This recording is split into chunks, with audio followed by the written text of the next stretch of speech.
नमस्कार, मेरा नाम ज्ञानेश्वर है और आपने देखना शुरू किया है लाइव सिटीज। देखिए, तेजस्वी यादव क्या कर रहे हैं, लालू यादव क्या कर रहे हैं, यह बात किसी को समझ में नहीं आ रही है। लेकिन जो उनके फैसले हैं, उन फैसलों से बीजेपी, जेडीयू और एलजेपी वाले बहुत ही खुश हो रहे हैं कि चलिए, तेजस्वी यादव ने हमारी राह आसान बनाने का काम किया है।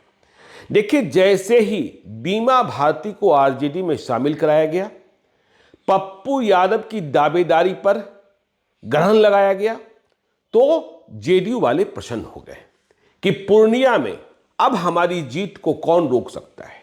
जेडीयू को भी इस बात का एहसास था कि उनके सांसद संतोष कुशवाहा के खिलाफ एंटी इनकम्बेंसी है और पप्पू यादव के साथ गोलबंदी दिख रही है। लेकिन जैसे ही बीमा भारती, जेडीयू वाले बिल्कुल ये कह सकते हैं कि गार्डन गार्डन हो गए और उन्हें लग रहा है कि चलो घर बैठे खुशियां मिल गई। तो ये सिर्फ पप्पू यादव की बात नहीं है। देखिए, आज तेजस्वी यादव और लालू यादव को दिल्ली जाना है। कांग्रेस से बात अभी फाइनल नहीं हुई है, लेकिन इस बात के संकेत मिल रहे हैं कि बातचीत फाइनल हो जाएगी और फाइनल इसी रूप में होगी कि लालू यादव जो चाहेंगे वह सीट दे देंगे, चाहे वह सीट हारने वाली ही क्यों ना हो। हां, कांग्रेस अब भी पूर्णिया सीट के लिए अड़ी हुई है। तो चलिए, तेजस्वी यादव और लालू यादव के फैसलों को पॉलिटिकल पंडित डिकोड नहीं कर पा रहे हैं कि क्यों ऐसा हो रहा है। इस बीच डेवलपमेंट और है कि देखिए, मुकेश सहनी से चल रही बातचीत भी करीब करीब टूट गई है, या पिछले 24 घंटों में कोई बातचीत नहीं हुई है।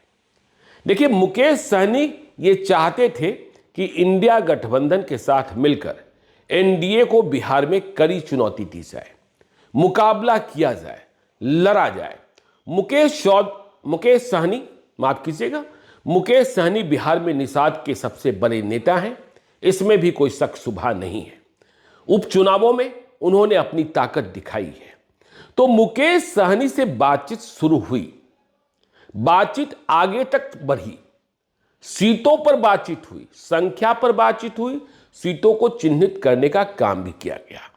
मुकेश सहनी ने यह जिद भी त्याग दी कि कटिहार ही लड़ेंगे इंडिया ब्लॉक से, क्योंकि यह बताया गया कि देखिए, कटिहार को लेकर परेशानी है। हमने अशफाक करीम को, मतलब आरजेडी ने प्रॉमिस कर रखा है और कांग्रेस भी इस सीट पर दावेदारी कर रही है, इसलिए कटिहार की बात मत कीजिए। मुकेश सहनी इस बात के लिए भी तैयार हो गए कि वे इंडिया ब्लॉक में आकर दरभंगा भी चुनाव लड़ लेंगे, दरभंगा लोकसभा क्षेत्र से। दरभंगा उनका गृह क्षेत्र है, गृह जिला है। लेकिन बात पूरी होती इसके पहले ही गडमड हो गई है। अब तो तेजस्वी यादव और लालू यादव दिल्ली चले जाएंगे, तो बातचीत फिर कहां होगी। कहा जा रहा है कि 28 मार्च को वापस आएंगे। 28 मार्च को पहले चरण के चुनाव का नामांकन का काम खत्म हो जाएगा। नीतीश कुमार ने अपने उम्मीदवारों की घोषणा नहीं की है, बीजेपी ने अपने उम्मीदवारों की घोषणा नहीं की है, लेकिन पहले चरण के चुनाव के लिए आरजेडी ने बगैर कांग्रेस की सहमति लिए सिंबल बांट दिए। तेजस्वी यादव दिल्ली में कांग्रेस के नेताओं से मुलाकात करते हैं कि नहीं करते हैं, समस्या का समाधान निकालने के लिए, यह देखने की बात होगी। लेकिन मुकेश सहनी से बातचीत टूटना भी, मुकेश सहनी ने इसे किस रूप में लिया है, लेकिन जेडीयू बीजेपी वाले कह रहे हैं हमारी तो बात बन गई। देखिए, मुकेश सहनी यदि इंडिया ब्लॉक की ओर जाते तो मल्लाहों का वोट निश्चित तौर पर, चाहे प्रतिशत जितना होता, वह उधर से इधर आ जाता। हम ये नहीं कह रहे कि 100% या बहुतायत में, लेकिन वे फायदा पहुंचाते। पर यह फायदा लेना नहीं चाह रहा है इंडिया ब्लॉक, या बात कोई और है, समझ से बाहर की बात है। तो देखिए, हम क्यों कह रहे हैं कि मुकेश सहनी से बातचीत ठहर गई है, बातचीत खत्म हुई है, यह अभी हम नहीं कह सकते। बातचीत ठहर गई है, देर होती जा रही है और लालू यादव, तेजस्वी यादव टिकट फाइनल करते जा रहे हैं। जिस तरीके से कल रात को बीमा भारती को शामिल कराया गया, जेडीयू से इस्तीफा दिलाकर, बिहार विधानसभा की सदस्यता से इस्तीफा दिलाकर। उसके बाद भी रात में बहुत कुछ हुआ। हमने आपको इसी वीडियो में बताया कि मुकेश सहनी इस बात के लिए तैयार हो गए थे कि दरभंगा लड़ लेंगे, कई और सीटों पर बातचीत। और देखिए, जो मिथिला का समीकरण है कि आपको दरभंगा, मधुबनी, झंझारपुर, इन 3 सीटों में एक सीट पर मुसलमान, एक सीट पर यादव और एक सीट पर अति पिछड़ा को लड़ाना होगा। तो अली अशरफ फातमी, जेडीयू के वरिष्ठ नेता, पूर्व केंद्रीय मंत्री, पुराने राजद वाले, पूर्व सांसद दरभंगा के, वे आरजेडी में आ गए। और अली अशरफ फातमी इस बात की तैयारी कर ही रहे थे कि मधुबनी से चुनाव लड़ेंगे। उनके बेटे फैयाज फातमी जो पूर्व विधायक हैं, उन्होंने भी इस्तीफा दे दिया। तो अब अली अशरफ फातमी की ज्वाइनिंग तो आरजेडी में समझ ही रहे हैं। और कहा यह जा रहा है कि उन्हें कह दिया गया है कि आप मधुबनी लड़ेंगे। अब मधुबनी स्वयं लड़ते हैं कि उनके बेटे लड़ते हैं, यह देखने की बात होगी। लेकिन मुकेश सहनी से बातचीत खत्म होने या बातचीत ठहर जाने का संकेत इस बात से मिल रहा है कि कल रात को ही ललित यादव, जो दरभंगा जिले से ही विधायक हैं, आरजेडी के बहुत ही विश्वस्त हैं, बहुत ही पुराने हैं, उन्हें कह दिया गया है कि दरभंगा लोकसभा क्षेत्र से चुनाव आपको लड़ना है।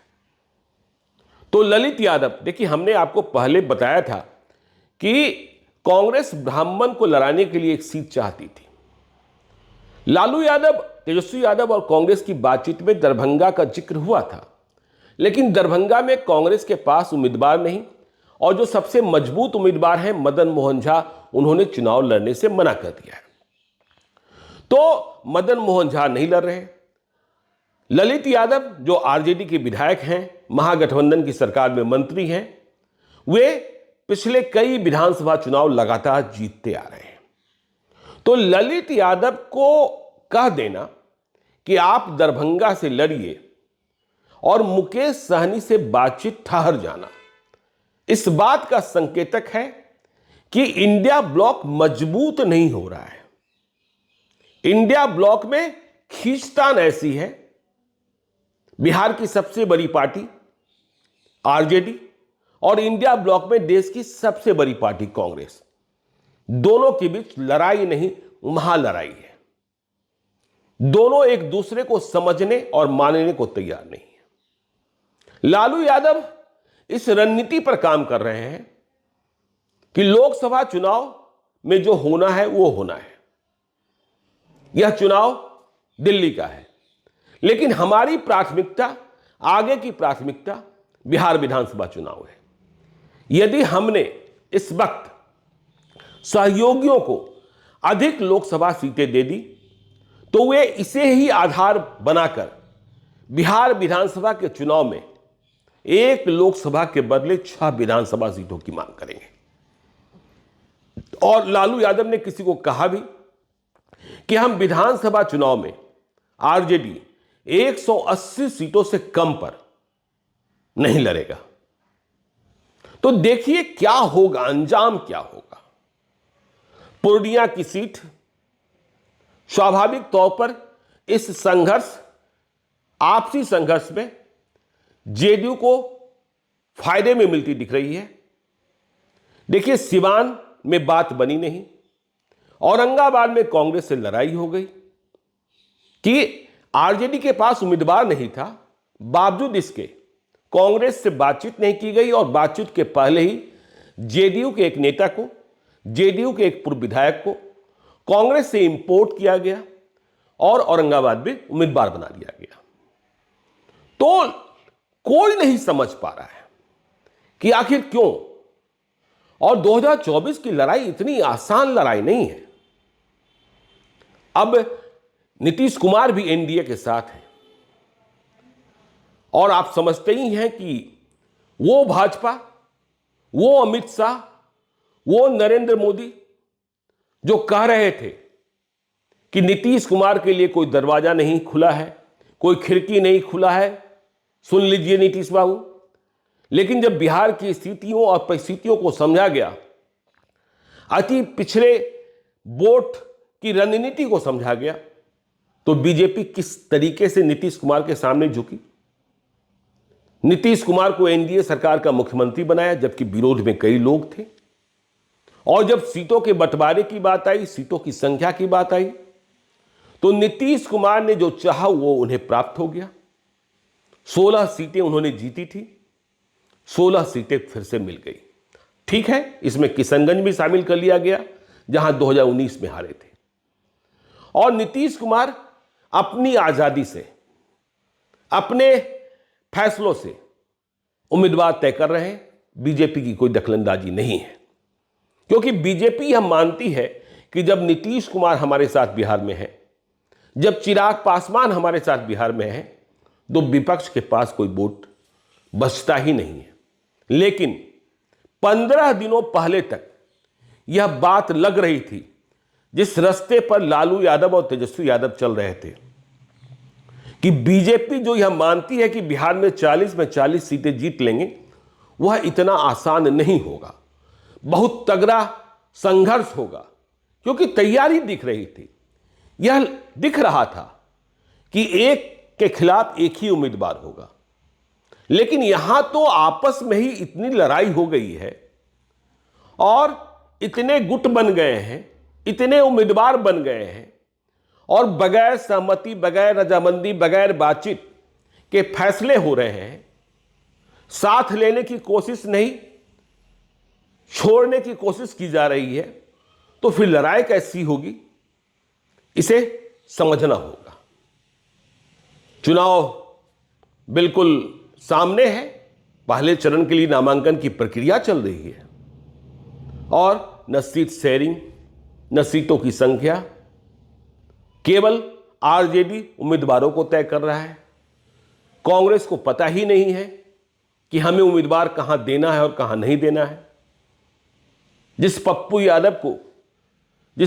यादव की पार्टी का विलय कांग्रेस में कराया गया और कहा गया कि आप पूर्णिया सीट लड़ेंगे, वह भी आला कमान के स्तर पर, उस सीट पर भी लड़ाई फंसा दी गई।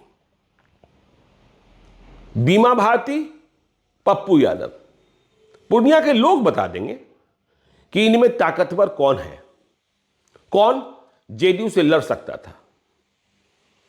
लेकिन जैसे ही पप्पू यादव और बीमा भारती, पप्पू यादव ने कल रात को ही ट्वीट किया जब बीमा भारती शामिल हुई, कि दुनिया छोड़ देंगे, पूर्णिया नहीं छोड़ेंगे, जीना छोड़ देंगे, कांग्रेस नहीं छोड़ेंगे।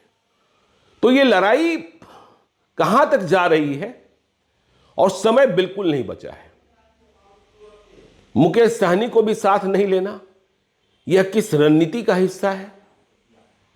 क्या विपक्ष के पास इतना वोट है कि वह सिर्फ माई समीकरण से चुनाव को जीत लेगा?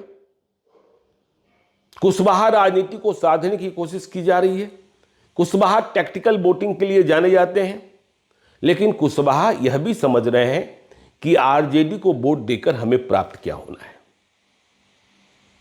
कुशवाहा जाति के चेहरे सम्राट चौधरी, जो बीजेपी के प्रदेश अध्यक्ष हैं और बिहार के डिप्टी सीएम हैं, उन्हें भावी मुख्यमंत्री के रूप में प्रोजेक्ट किया जा रहा है। और फिर लवकुश राजनीति के जनक नीतीश कुमार मुख्यमंत्री बने हुए हैं, उपेंद्र कुशवाहा एनडीए के साथ हैं। तो ये तमाम स्थितियां, परिस्थितियां, इंडिया ब्लॉक की चाल किसी को समझ में नहीं आ रही है। इसे पढ़ने और समझने की कोशिश हम और करेंगे। आप देखते रहिए लाइव सिटीज को। यदि अब तक आपने हमारे YouTube चैनल लाइव सिटी को सब्सक्राइब नहीं किया है तो जरूर कर लीजिएगा, और यदि इस वीडियो को फेसबुक पेज के माध्यम से देखें तो पेज को लाइक कीजिएगा, ट्विटर पर भी हमें फॉलो कीजिए। धन्यवाद।